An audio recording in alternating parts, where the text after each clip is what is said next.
তার আইন বিধানের প্রতিনিধিত্বকারী নেতা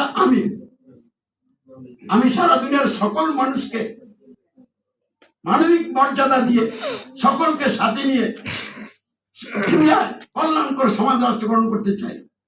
তবে আঘাতের বিষয় এটা তো সকলে নিবে না, যারা নেওয়ার নিবে অল্প সংখ্যকই নিবে, আর যারা নিবে তারাই অন্য সকল মানুষের অন্য অবশ্য বাসস্থান, শিক্ষা, চিকিৎসা সহ জানের নিরাপত্তা, মালের নিরাপত্তা, ইজ্জতের নিরাপত্তা, সকল মানুষের সকল ন্যায্য অধিকার আদায় এবং সংরক্ষণ করে দুর্নীতিমুক্ত, বৈষম্যমুক্ত, ইনসাফ ভিত্তিক কল্যাণকর সমাজ রাষ্ট্র গঠনের নেতৃত্ব দিবেন এরকম নেতা অবশ্যই প্রয়োজন হবে। আমার যদি আরো ভালো মানের কোন নেতা থাকে আমি তাকে মেনে নিব, এই মানসিকতা, এই চিন্তা চেতনা আমার মধ্যে আছে। কিন্তু এখন পর্যন্ত এরকম কোন নেতা পৃথিবীর কোথাও দৃষ্টিগোচর হচ্ছে না, বরং যারা তাদের চরিত্র সন্ত্রাসী চরিত্র, এরা উগ্রবাদী, জঙ্গিবাদী। খালি ইসলাম প্রতিষ্ঠান নামে বোমা নিলে তারাই উগ্রবাদী, জঙ্গিবাদী না। যারা মানুষের মানবিক মর্যাদা দিচ্ছে জানে না, রাষ্ট্র ক্ষমতায় পয়সা লুটপাট করে খায়, এরাই তো জঙ্গিবাদী। তাহলে জঙ্গিবাদী যিনি বলেন, উগ্রবাদী যিনি বলেন, বর্তমানে ডোনাল্ড ট্রাম্প হচ্ছে পৃথিবীর মধ্যে সবচেয়ে জঙ্গিবাদী, উগ্রবাদী নেতা। যাই আমি আপনার দিকে যাচ্ছি, আমি বলছি সমস্যাগুলি আমরা বুঝতে পারছি কিনা। এইগুলি মৌলিক সমস্যা, এগুলির সমাধান না হলে অন্য সমস্যার সমাধান হবে না। অনেক সমস্যার কারণেই তো শেখ হাসিনার বিরুদ্ধে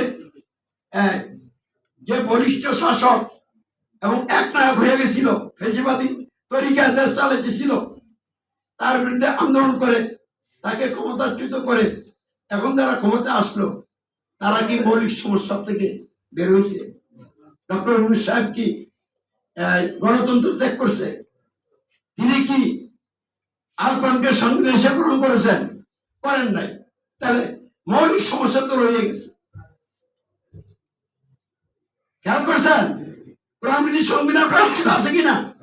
কোরআন বিধি সংবিধান আনুগত্য স্বীকার করে লোকেরা চলছে কিনা? কোরআন বিধি সংবিধান যে যারা নেতা তাদের আনুগত্যের অধীনে মানুষ আছে কিনা? তাহলে মৌলিক সমস্যা আছে।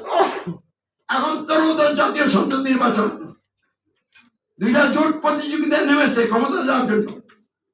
যেই জোটে ক্ষমতা আসুক সরকার পরিবর্তন হবে, কিন্তু এই মৌলিক সমস্যাগুলি যাবে কিনা?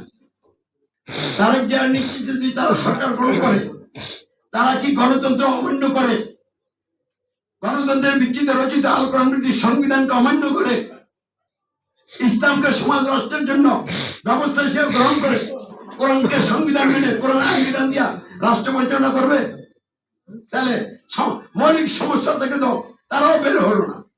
এবং বাংলাদেশ জামাত ইসলামীর নেতৃত্বে যদি সরকার গঠন হয়, ক্ষমতা আসতে পারে, তারা কি আইসা গণতন্ত্রকে অমান্য করবে, গণতন্ত্রের ভিত্তিতে রচিত আল কোরআন সংবিধানকে অমান্য করবে? করবে না। তারা আল কোরআনকে সংবিধান মেনে নিবে না, তারা প্রচলিত নিয়ম অনুযায়ী রাষ্ট্র চালাবে। তাহলে তারাও কি মৌলিক সমস্যা থেকে সমাধানে আসছে? আসে নাই। তাহলে এইসব দিয়ে সমাধান হবে না।